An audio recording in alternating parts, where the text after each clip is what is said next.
حاجات لو كنت رجعت ثانوية عامة تاني ما كنتش هعملها أبدا، فدي غلطات اوعى تعمل. طيب أول غلطة معانا احنا هنتكلم عن غلطات وعن نصايح. طيب أول غلطة معانا إن أنت تبعد عن صحاب السوء، أو أول نصيحة تبعد عن صحاب السوء. ما هي غلطة لها نصيحة، تمام؟ فالغلطة إنك بتصاحب الناس اللي هم أصحابك، اللي أنت فاكر إن هم ناس على قدر عالي، وفي نفس الوقت هم أصحاب سوء. فنصيحة ابعد عن صحاب السوء. فالغلطة هنقول عليها نصيحة. فليه يا دكتور يجي طالب مثلا يقول لك إيه، خصوصا الطلبة اللي بتقعد تقول لك إيه، آه المادة صعبة، أنا ما لميتش حاجة، أنا هسقط، أنا هشيل، أنا ما بذاكرش، أنا الوقت بتاعي ضايع، أنا.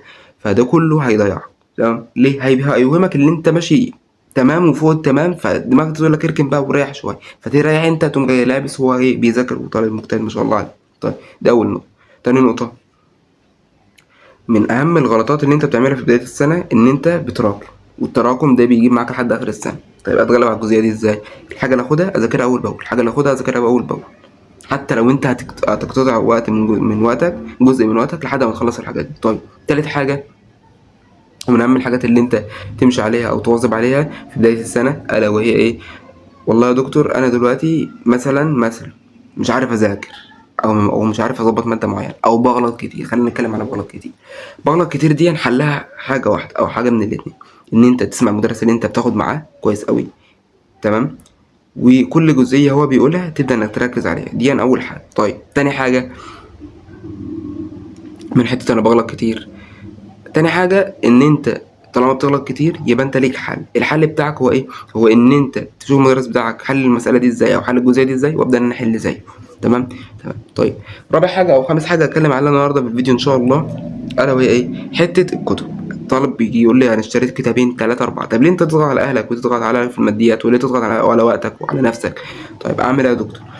الحل بتاعك ان انت تعمله ان انت لازم ولا بد في البدايه كده تعمل ايه؟ لازم ولا بد ان انت تحل الكتاب واحد، تجيب كتاب واحد وتخلصه شرح وحل. تمام؟ او خلينا نتكلم على جزئيه الحل.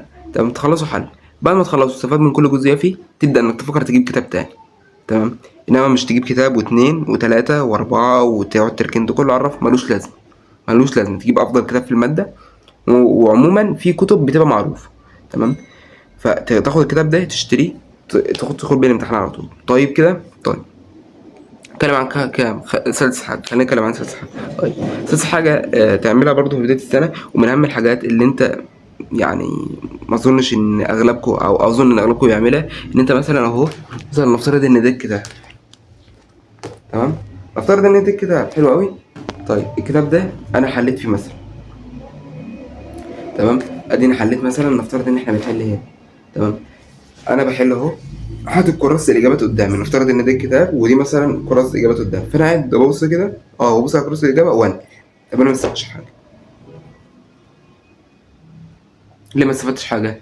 لان انا دلوقتي والله انا بنقل، فانت اوهمت عليك اللي انت حليت، وبقيت بطل وقعدت على الكتاب ساعتين 3 4 عمال تنقل هنا وبتوهم نفسك اللي انت حليت، وانت ما استفدتش اي حاجه. ليه ما استفدتش اي حاجه؟ لان انت ما حلتش مجهودك، ما استفدتش الفكره اللي بتقول ايه. فانت لو قفلت الكتاب كده بتاع الكراسه الاجابات ده وقعدت تحل انت هنا لوحدك وخلصت، مثلا نفترض انت حليت 100 سؤال، تجيب اجابه ال 100 سؤال، غلطت في 20، غلطت في 50، غلطت فيهم كلهم. المهم ان انا اشوف الغلطات دي غلطت فيها ايه، وابدا ان انا اكتبها، او احاول ان انا اشوف انا غلطت في ايه عشان ما اغلطش فيه تاني.